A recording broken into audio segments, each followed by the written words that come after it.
Hello friends, welcome back to my YouTube channel the Vani classes. Friends, इस video में हम बात करेंगे बीएड फर्स्ट सेमेस्टर के paper 2 contemporary India and education में topic equality of educational opportunities.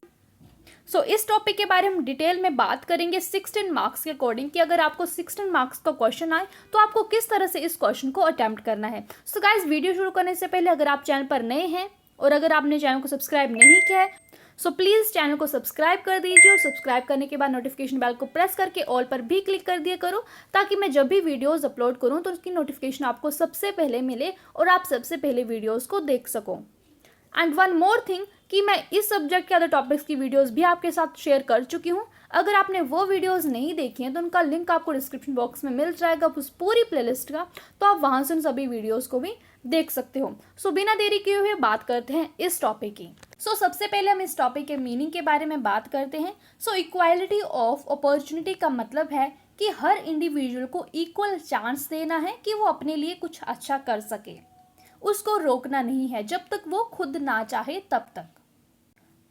Which means कि कोई भी डिस्क्रिमिनेशन ना हो किसी भी ग्रुप के साथ, किन्हीं भी दो इंडिविजुअल के साथ, चाहे उनकी रेस अलग है, उनकी कास्ट अलग है, उनका जेंडर अलग है, चाहे उनका रिलीजन अलग है, उस बेसिस पर।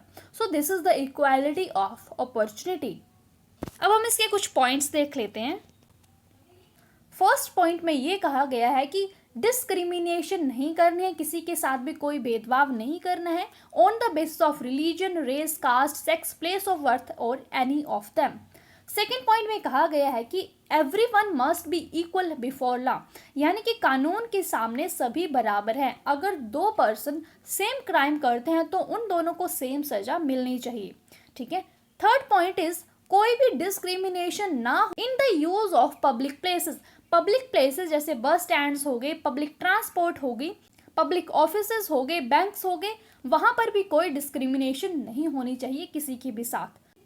फोर्थ पॉइंट कहता है untouchability must be completely eradicated. जो छुआछूत है वो कंप्लीटली इरेडिकेट हो, वो कंप्लीटली खत्म हो। स्पेशली अनटचेबिलिटी होती है जो दलित्स हैं और जो लोअर कास्ट हैं उधर।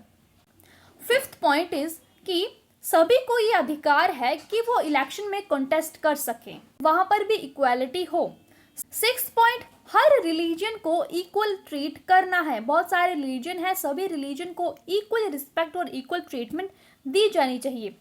सेवंथ पॉइंट कहता है कि from the religious point of view every citizen must have the right to practise and profess his own religion, यानी कि किसी भी धर्म के लोगों को उसके धर्म के प्रचार और प्रसार करने से कोई भी रोक नहीं सकता है, वहां पर भी कोई डिस्क्रिमिनेशन नहीं होगी। ये कुछ इक्वालिटी ऑफ अपॉर्चुनिटी के पॉइंट्स हैं तो जिनको आप लिख सकते हो एग्जाम में। अब बात करते हैं equality of opportunities in education and the constitution of India, यानी कि हमारे संविधान में इक्वालिटी हो एजुकेशन के सेक्टर में, उसके लिए क्या क्या कहा गया है, उसके लिए क्या क्या आर्टिकल्स, क्या क्या प्रोविजंस दिए गए हैं, उनके बारे में बात करेंगे। जो कॉन्स्टिट्यूशन ऑफ इंडिया ने ये डिक्लेयर किया है कि जो राइट टू इक्वालिटी है वो एक फंडामेंटल राइट है, वो एक मौलिक अधिकार है, जिसमें से first article that is article 14 equality before law, जिसे मैंने आपको पहले भी बताया कि कानून के सामने सभी इक्वल हैं। दो लोग सेम क्राइम करते हैं, उन दोनों को सेम ही पनिशमेंट मिलेगी बिना किसी डिस्क्रिमिनेशन से, चाहे वो किसी भी कास्ट से हो, किसी भी रिलीजन से हो, किसी भी जेंडर से हो, चाहे उनका कोई भी प्लेस ऑफ बर्थ हो, उनको इक्वल पनिशमेंट मिलेगी। This is equality before law. Second one is no discrimination, जो आर्टिकल 15 में कहा गया है कि provision of discrimination on the basis of caste, colour, religion, sex और प्लेस ऑफ बर्थ, यानी कि किसी के साथ भी कोई डिस्क्रिमिनेशन, कोई भेदभाव नहीं होगा। सभी के साथ इक्वल ट्रीटमेंट की जानी चाहिए कि चाहे वो एक्सेस टू शॉप्स हो, रेस्टोरेंट्स हो या फिर पब्लिक एंटरटेनमेंट के प्लेसेस हो। हर जगह इक्वल ट्रीटमेंट दी जानी चाहिए, इक्वालिटी हो हर जगह, कोई भी डिस्क्रिमिनेशन ना हो। Third point is equality of opportunity. Public employment के मैटर में भी किसी के साथ कोई भी डिस्क्रिमिनेशन नहीं हो। All citizen can apply and become employees of the state, सभी अप्लाई कर सकते हैं किसी भी जॉब के लिए। और स्पेशल प्रोविजन दिया गया है रिजर्वेशन के लिए जो लोग बिलोंग करते हैं SC से, ST से और other backward class that is OBC से हैं, उनके लिए रिजर्वेशन भी दी गई है। Fourth point is no untouchability, यानी कि छुआछूत नहीं हो, एबोलिशन ऑफ अनटचेबिलिटी हो, और अगर कोई ऐसा करता है तो उसको पनिशमेंट भी दी जानी चाहिए। Next is right to open institution. ये आर्टिकल 30 में कहा गया है कि कोई भी धर्म हो, कोई भी क्लास हो, कोई भी क्रीड हो, अगर वो अपना education institution, school, college open करना चाहते हैं तो वो कर सकते हैं, कोई भी उनको मना नहीं करेगा। Next point is special facilities to weaker sections. जो वीकर सेक्शंस हैं, वीकर सेक्शन कौन होती हैं? SCs हैं, STs हैं, OBCs हैं या फिर वुमेन है, उनको वीकर सेक्शन कहा गया है। सो उनके लिए रिजर्वेशन की फैसिलिटी है। और आर्टिकल 14 ये भी कहता है कि जो वीकर सेक्शन है उनकी एजुकेशनल और इकोनॉमिक इंटरेस्ट को भी प्रमोट करना है। सो ये है special facilities to weaker sections. और जो वीकर सेक्शन है उसमें हैंडीकैप्ड चिल्ड्रन भी आते हैं जिनमें फिजिकल डिफॉर्मिटीज है या फिर कोई उनको इशू है। सो उनके भी इकोनॉमिक या फिर उनकी एजुकेशन की इम्प्रूवमेंट के लिए काम करना है गवर्नमेंट को। सो ये सब है आर्टिकल 46 में। अब बात करेंगे need and importance of equality and equity of opportunities in education. इसको हम इसके ऑब्जेक्टिव्स भी कह सकते हैं कि नीड और इम्पोर्टेंस क्या पड़ी इक्वालिटी की। फर्स्ट पॉइंट है ह्यूमन राइट, यानी कि मानव अधिकार। जो एजुकेशन है, इक्वालिटी ऑफ एजुकेशन है, उसको एक ह्यूमन राइट कहा गया, यूनिवर्सल ह्यूमन राइट। और वो कब हुआ?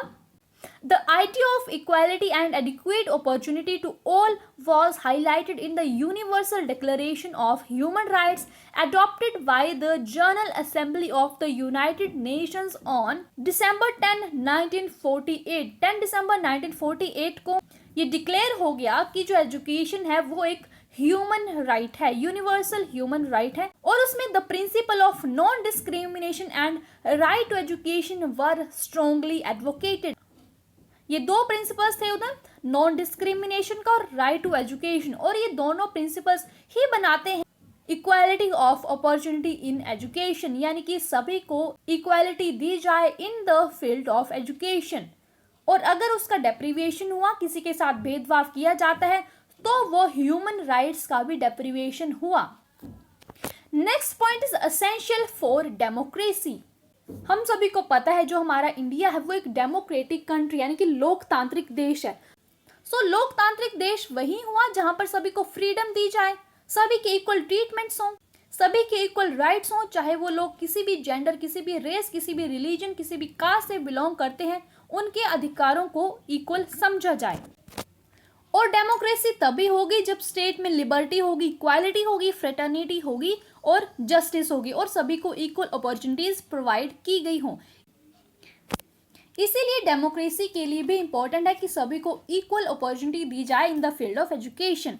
Next point is egalitarian society. So egalitarian society वैसी सोसाइटी होती है जहां पर इक्वालिटी और सोशल जस्टिस को एक नॉर्म्स, एक लॉ की तरह रखा जाए, यानी कि वहां पर कोई भी डिस्क्रिमिनेशन, कोई भी भेदभाव नहीं हो। सो इस तरह की सोसाइटी को डेवलप करने के लिए भी इक्वालिटी और इक्विटी इंपॉर्टेंट है। Next point is economic development. अगर हमें अपनी नेशन की इकोनॉमिक डेवलपमेंट करनी है सो इक्वालिटी और इक्विटी होना जरूरी है इन द फील्ड ऑफ एजुकेशन, क्योंकि सभी बच्चे शिक्षा ग्रहण करेंगे तभी हमारी इकोनॉमी की डेवलपमेंट होगी। Next is Nations advancement.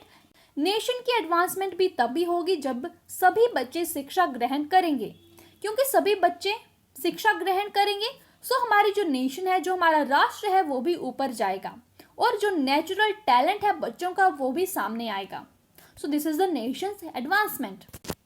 Next point is search of talent. अगर इक्वालिटी और इक्विटी दी गई एजुकेशन की फील्ड में तो हम बच्चों के स्पेशलाइज्ड जो टैलेंट है उनको भी ढूंढ सकते हैं, और अगर बच्चों के स्पेशलाइज्ड टैलेंट आए तो हमारी सोसाइटी जो है उसको भी बेनिफिट मिलेगा और जो हमारा नेशन है उसको भी बेनिफिट मिलेगा। So this is the importance.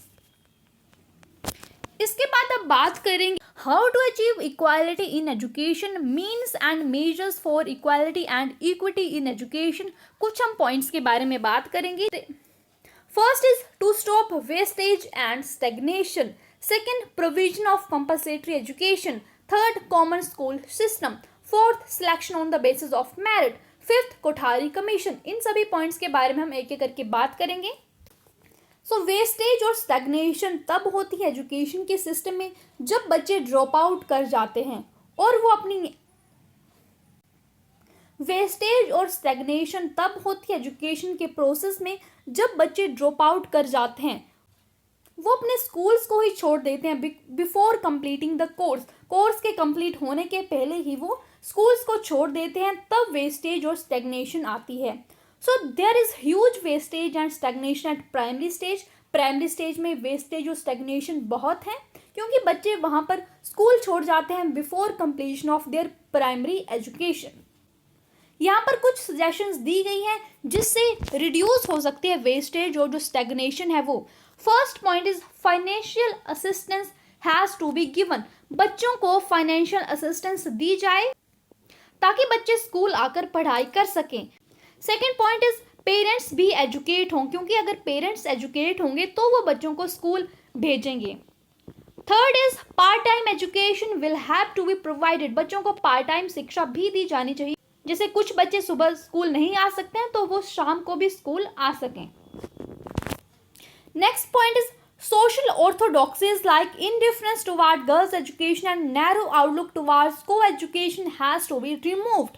जो सोशल ऑर्थोडॉक्स हैं जैसे लड़कियों को शिक्षा नहीं दी जानी चाहिए उसको रिमूव करना है, और को एजुकेशन यानी कि जहाँ पर लड़के और लड़कियाँ सेम स्कूल में पढ़ते हैं उस नैरो आउटलुक को भी रिमूव करना होगा, तभी हम इक्वल एजुकेशन बच्चों को दे पाएंगे. नेक्स्ट, जो स्कूल का डिस्टेंस है वो कम होना चाहिए क्योंकि अगर वहाँ पर ट्रांसपोर्ट की सुविधा नहीं है तो भी बच्चे पैदल जाकर स्कूल्स पहुँच सकें. Next is maximum number of schools will have to be open. Maximum school open हो सके. Next point is school environment should be improved. School का जो एनवायरनमेंट है वो भी इम्प्रूव हो. Next point is curriculum should be improve. जो curriculum हो वो इम्प्रूव हो, वो चाइल्ड सेंटर्ड हो, एक्टिविटी सेंटर्ड हो, ना कि टीचर सेंटर्ड करिकुलम हो, और प्ले वे टेक्निक्स यूज की जाए in the process of teaching. और जो अंडर प्रिविलेज्ड बच्चे हैं फिर जो बैकवर्ड क्लासेस से आते हैं उनकी जो शिक्षा है उसको बढ़ावा देना है. Entry will have to be regularised. Multiple entry should be allowed. यानी कि बहुत सारे बच्चे जो हैं वो एडमिशन ले सकें. अगर हमारा सेशन चल भी रहा है तो उसके बीच में भी बच्चों को एडमिशन प्रोवाइड करनी है. एंड नॉन फॉर्मल एजुकेशन भी हमें प्रोवाइड करनी है. सो ये सारे पॉइंट्स हैं. अगर हम ऐसा करें तो वेस्टेज और जो स्टैग्नेशन का प्रोसेस है वो कम हो सकेगा in primary education. Next point is provision of compensatory education. जो कंपनसेटरी एजुकेशन है वो दी जानी चाहिए उन बच्चों के लिए जो कल्चरली डिप्राइव्ड हों या फिर सोशली डिसएडवांटेज हों. कंपनसेटरी एजुकेशन का मतलब है कि हमें स्पेशल ट्रेनिंग प्रोवाइड करनी है, बच्चों को इंसेंटिव्स प्रोवाइड करने हैं ताकि वो बच्चे शिक्षा से दूर ना हों. क्योंकि बच्चे तभी शिक्षा नहीं ग्रहण कर पाते हैं जब गरीबी हो, पॉवर्टी हो, चाइल्ड लेबर हो, लो कल्चर हो, पुअर हाइजीन हो, माल न्यूट्रिशन हो या फिर ओवर क्राउडेड होम्स हो. इस वजह से बच्चे शिक्षा नहीं ग्रहण किए जाते हैं. तो उसका भी सॉल्यूशन दिया गया. उसके लिए कुछ मीन्स एंड मेजर्स है, आप एक एक करके यहाँ से देख सकते हो. First one is institution of scholarships. बच्चों को स्कॉलरशिप्स दी जानी चाहिए ताकि बच्चे स्कूल्स आए. और सीट्स रिजर्व रखी गई वीकर सेक्शंस के लिए, चाहे वो एडमिशन के लिए हो या फिर जॉब्स के लिए हो. और relaxation of requirement for admission to higher education. Relaxation भी दी गई, अप टू 3 to 5 ईयर की रिलैक्सेशन दी गई जो माइनॉरिटीज़ हैं उनके लिए. एंड रेमिडियल एजुकेशन भी प्रोवाइड की गई. स्पेशल कोचिंग क्लासेस दी गई, मिड डे मील चलाया गया, फ्री यूनिफॉर्म दी गई बच्चों को, टेक्स्ट बुक्स और स्टेशनरी भी फ्री दी गई. और जो स्कूल बिल्डिंग्स हैं वो भी बनाई गई, टीचर्स की अपॉइंटमेंट की गई और स्पेशल ट्रेंड टीचर्स रखे गए. Next point is common school system. यानी कि सभी बच्चों के लिए कॉमन स्कूल हो, चाहे वो किसी भी कास्ट से बिलोंग करते हो, किसी भी क्रीड, किसी भी कम्युनिटी, रिलीजन, इकोनॉमिक कंडीशन या फिर किसी भी सोशल स्टेटस से बिलोंग करते हैं. सभी बच्चों को सेम स्कूल में पढ़ाना है और कोई भी ट्यूशन फी नहीं ली जाए बच्चों से, जो गवर्नमेंट स्कूल्स हैं उनसे. ठीक है, तो this is common school system. Next point is selection on merit. जो हायर एजुकेशन है उसमें सिलेक्शन हो मेरिट के बेस पर, एंट्रांस एग्जाम रखे जाएं और जो बच्चे मेरिट लिस्ट में आते हैं उनको सिलेक्ट किया जाए। सिलेक्शन मेरिट के बेस पर हो, जो बच्चों की एबिलिटी है उस पे हो, इररिस्पेक्टिव कि उसकी कास्ट क्या है, उसकी क्रीड क्या है, उसका कलर क्या है या फिर उसका सेक्स क्या है। अब कोठारी कमीशन ने कुछ मीन्स और मेजर दिए कि जिससे एजुकेशन में इक्वालिटी और इक्विटी बने। First is no tuition fee, बच्चों से कोई भी ट्यूशन फी नहीं लेनी है। Tuition fee at the primary and lower secondary stage should be abolished. Primary stage पे no tuition fee, lower secondary stage पे कोई भी ट्यूशन फी नहीं ली जाए। And second point is reducing private cost, यानी कि बच्चों को फ्री टेक्स्ट बुक्स प्रोवाइड की जाए और जो फ्री राइटिंग मटेरियल है वो भी प्रोवाइड किया जाए एट द प्राइमरी स्टेज। और साथ में जो सेकेंडरी और हाई सेकेंडरी स्कूल हैं वहाँ पर लाइब्रेरी भी एस्टैब्लिश हो जहाँ पर टेक्स्ट बुक्स भी रखी जाए और अदर बुक्स भी रखी जाएं। Third point is scholarship, which means कि बच्चों को स्कॉलरशिप दी जाए उनकी एजुकेशन के लिए, चाहे वो बच्चे प्राइमरी स्टेज में हो, सेकेंडरी में हो या फिर यूनिवर्सिटी स्टेज में हो। और अगर बच्चों को अब्रॉड स्टडी करने भी जाना है तो उनके लिए लोन्स भी बच्चों को दिए जाएं, educational loan. Next point is other forms of student aid. और क्या फॉर्म्स थी? ट्रांसपोर्ट फैसिलिटी भी बच्चों को दी जाए जिससे हॉस्टल्स और जो स्कॉलरशिप्स हैं उनके कॉस्ट रिड्यूस हो सकें। Day study centre and lodging houses should be provided on a liberal scale. Facilities for student to earn and pay a part of their education expense should be developed. Next point is handicapped children, कि हर district में एक ऐसा educational institute हो, एक ऐसा school हो जहाँ पर जो हैंडीकैप बच्चे हैं वो भी एजुकेशन ले सकें और उसके लिए स्पेशल टीचर्स भी हों जिन्होंने स्पेशल टीचर ट्रेनिंग ली हो इस फील्ड में। Next point is education of woman. तो इस तरह की कुछ स्कीम्स चलाई गई जिससे जो लड़कियां हैं वो शिक्षा ग्रहण कर सकें और पार्ट टाइम एम्प्लॉयमेंट के लिए भी उनकी जो अपॉर्चुनिटीज़ हैं उनको एक्सटेंड किया गया, ताकि अगर लड़कियों ने जॉब भी करनी है एजुकेशन के साथ साथ तो वो उसको भी कर सकती हैं। सो उससे बहुत बड़ा गैप कम हुआ कि सिर्फ लड़के ही शिक्षा ले सकते हैं, लड़कियां नहीं ले सकती हैं। सो इसका भी प्रोविजन कोठारी कमीशन में दिया गया। Next point is education of backward classes. जो बैकवर्ड क्लासेस थी जैसे एससी और एसटीज होगी, उनके जो बच्चे हैं उनको भी शिक्षा दी जाए और साथ साथ में उनको हॉस्टल की फैसिलिटीज़ भी प्रोवाइड कर दी जाए। Next point is education of the tribal people. जो ट्राइबल पीपल हैं उनकी भी एजुकेशन दी जाए, उसके लिए आश्रम स्कूल्स भी ओपन किए गए और जो उनकी मीडियम का इंस्ट्रक्शन था वो भी उन्हीं की दैट इज ट्राइबल लैंग्वेज में दिया गया। उसके बाद रीजनल लैंग्वेज में उसको चेंज कर दिया गया। साथ में हॉस्टल फैसिलिटीज़, स्कॉलरशिप की फैसिलिटीज़ भी एक्सपैंड की गई, स्कॉलरशिप के प्रोग्राम्स चलाए गए और स्पेशल ट्यूशन का भी प्रोविज़न दिया गया। तो ये कोठारी कमीशन ने कुछ मीन्स एंड मेजर्स दिए थे जिससे एजुकेशन के फील्ड में इक्वालिटी और इक्विटी लाई जा सके।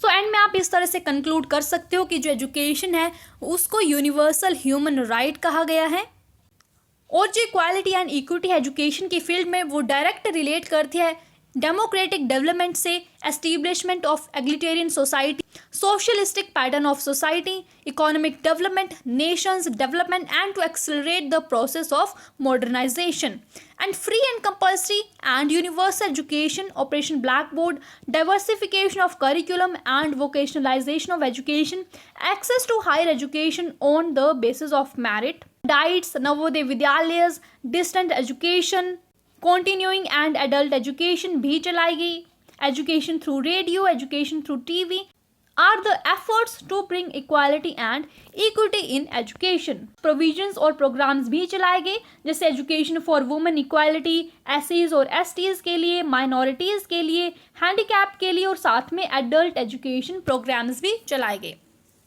सो इस तरह से आप एंड में कंक्लूड कर सकते हो और यहाँ पर हमारा ये टॉपिक कंप्लीट होता है। अगर आपको कोई क्वेरी है तो आप मुझे यहाँ पर भी कमेंट कर सकते हो, अगर यहाँ पर नहीं तो आप मुझे इंस्टाग्राम में भी डीएम कर सकते हो, उसका लिंक भी आपको डिस्क्रिप्शन बॉक्स में मिल जाएगा।